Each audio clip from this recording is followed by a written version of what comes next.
Leónidas, el rey número 17 de la ciudad griega de Esparta, siempre será recordado por haber sido quien lideró a los 300 espartanos que lucharon contra el ejército de Jerjes y en las Termópilas. Es el claro ejemplo del líder espartano que lleva hasta el final la defensa de su ciudad y de su estilo de vida ante la invasión persa. Hoy día es considerado un héroe paradigmático que se sacrificó por su ciudad de la que era rey y uno de los mejores guerreros de la historia. El rey Leónidas todavía es recordado con orgullo en Grecia pero también en todo el mundo. Su sacrificio y valentía han servido de ejemplo numerosas veces y por ello su gesta es una de las más conocidas de la historia universal.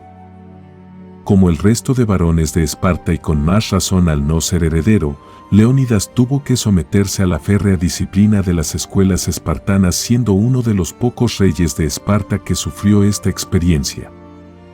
Se cree que debió subir al trono entre los años 488 y 485 a.C., sucediendo a su medio hermano Cleómenes I. Este se había suicidado descuartizándose a sí mismo en prisión, enloquecido tras un largo exilio provocado al ser descubierto su complot contra Demarato, a quien había destronado. Heródoto ensalza la figura de Leónidas emparentándolo no solamente con la rama de los Heráclidas, sino que llegó a crear todo un árbol genealógico que lo hacía descendiente directo de Hércules. No se sabe nada acerca de la experiencia militar de Leónidas previamente al episodio de las Termópilas, pero se da por hecho que había debido participar en batallas menores en alguno de los otros conflictos de Grecia. En los años 490 a.C. el rey persa Jerjes se encontraba planeando la invasión de la Grecia continental. En su corte se hallaba Demarato, el rey exiliado que había sido destronado por el hermano mayor de Leónidas, quien al enterarse de las intenciones del rey persa quiso avisar a sus conciudadanos para que estuvieran preparados y no les tomara por sorpresa. Demarato envió un mensaje secreto al rey Leónidas en forma de tabla de cera, algo que nadie comprendió. Gorgo, la esposa de Leónidas, sugirió que se rascara la cera que cubría la tabla, apareciendo así grabado sobre la madera el mensaje que Demarato quería hacer llegar a los espartanos. Los espartanos acudieron al oráculo de Delfos para saber qué hacer ante aquella situación. El dios Apolo les dio la respuesta en forma de versos crípticos y ambiguos de difícil interpretación. Lo que venían a decir estas palabras era que solamente había dos opciones, o Esparta perdía a su rey Leónidas o sería conquistada por los persas. Este mensaje fue devastador para los espartanos, quienes jamás habían perdido a uno de sus reyes en el campo de batalla. La opción diplomática fue la primera vía a asumir por los espartanos. Según dice Heródoto, pretendían calmar la cólera de Taltibio. Este era un héroe de la guerra de Troya venerado en Esparta, concretamente era el heraldo de Agamenón. Los espartanos creían que lo habían disgustado al matar a los mensajeros que Darío había enviado en el año 491 a.C. Estos habían acudido a la ciudad exigiendo la tierra y el agua, y el rey Cleómenes mandó que fueran arrojados a un pozo.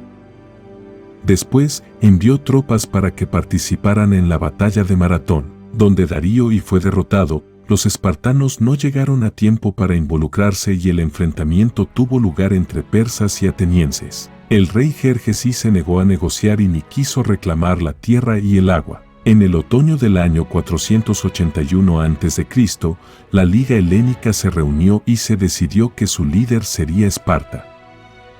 Se decidió el envío de una flota armada que comandaría Leónidas, rey de Esparta, y cuya misión sería defender el desfiladero de las Termópilas. Lo que pretendían los griegos era retener a los persas el tiempo posible para que el resto de la flota pudiera replegarse. Según Heródoto, las tropas que fueron a las Termópilas estaban formadas por 6.000 hombres de ciudades griegas y 300 eran los hoplitas espartanos de Leónidas. A estos soldados habría que sumar los hilotas, los esclavos que acompañaban a los espartanos. El ejército persa de Jerjes sumaba unos 200.000 soldados, incluyendo a los famosos inmortales. En ocasiones se ha hablado de una cifra mucho mayor, pero se cree que proviene de un error de cálculo por parte de Heródoto que confunde quiliarquía 1.000 con miliarquía 10.000. Error de cálculo o no, los números seguían siendo favorables a los persas por una gran diferencia. Los espartanos y el resto de fuerzas estaban relativamente tranquilos a pesar de todo, ya que se les dijo por parte del resto de ciudades griegas que ellos eran una avanzadilla y que pronto llegaría el grueso del ejército. Leónidas estableció a sus hombres en la parte más estrecha del paso, en un lugar en el que los fócidas habían construido una muralla tiempo atrás.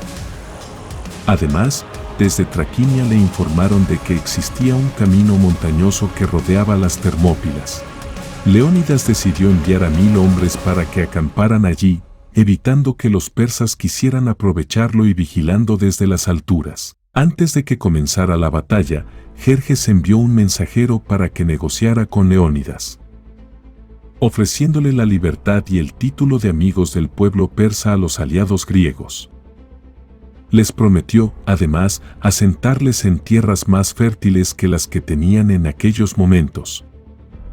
Leónidas rechazó esas condiciones y cuando el embajador le volvió a pedir que depusiera las armas, al no surtir efecto la negociación, no quedaba otro remedio que recurrir a la guerra. Jerjes decidió esperar aún 4 días en espera de que el ejército panhelénico se deshiciera por sí mismo ante la diferencia numérica entre griegos y persas, pero al no ser así, atacó. Una vez posicionados en las Termópilas, los griegos lograron rechazar varios ataques por parte de los persas, ya que la estrechez de aquel paso de apenas 100 metros les permitía formar filas apretadas e impenetrables en las que la falange hoplítica funcionaba a la perfección. Las bajas entre los persas fueron muchas y ni siquiera los inmortales lograron superar la barrera de los espartanos. El segundo día, el griego Efialtes de Tesalia se presentó ante Jerjes para traicionar a sus compatriotas hablándole del paso de montaña por el que podría guiarles. Leónidas se encontró de repente rodeado por las fuerzas del sátrapa persa Hidarnes que habían llegado hasta ellos a través del sendero del monte Anopea. Diodoro nos dice que fue avisado por un griego que había escapado del campamento persa. Heródoto en cambio menciona que Leónidas se enteró por los propios vigías que tenía apostados en el paso montañoso. Leónidas convocó un consejo de guerra al amanecer para decidir qué hacer. No hubo consenso entre los griegos acerca de qué hacer. Finalmente algunas ciudades decidieron regresar a su lugar de origen ante lo imposible de la misión, pero Leónidas dictaminó que permanecería allí con sus hoplitas. Leónidas ordenó al resto de aliados que volvieran a sus casas. Leónidas dejó que las tropas se marcharan a sus hogares con excepción de los espartanos, ya que consideraba que era indigno que los espartanos abandonaran una batalla. Además, tenía en mente las palabras del oráculo de Delfos, por lo que consideraba que debía cumplir con su destino. Además de los espartanos, permanecieron con Leónidas los lacedemonios, los tespios y los tebanos voluntarios. Se cree que otro motivo por el que Leónidas decidió permanecer en el paso de las Termópilas con sus hombres fue el de proteger la retirada del resto de aliados. Leónidas y sus hombres se colocaron en la parte más ancha del desfiladero, donde estuvieron luchando contra los persas y oponiendo una fuerte resistencia hasta que todos ellos murieron. Otros autores como Diodoro Sículo o Justino dice que los griegos murieron al atacar por la noche el campamento persa, causando un gran desorden y confusión. Fueron acribillados allí mismo, pero se considera fantasiosa, empezando porque ese campamento estaba a 8 kilómetros del lugar. Leónidas, al igual que todos sus hombres, murió ese 11 de agosto del año 480 a.C., a la edad de 60 años. Los últimos griegos murieron luchando contra el ejército persa alrededor de su cadáver para evitar que los persas se lo llevaran.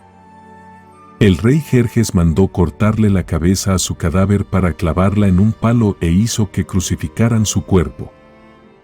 El cuerpo de Leónidas llegó a Esparta en el año 440 a.C., 40 años después de su muerte, y fue llevado a un espléndido mausoleo.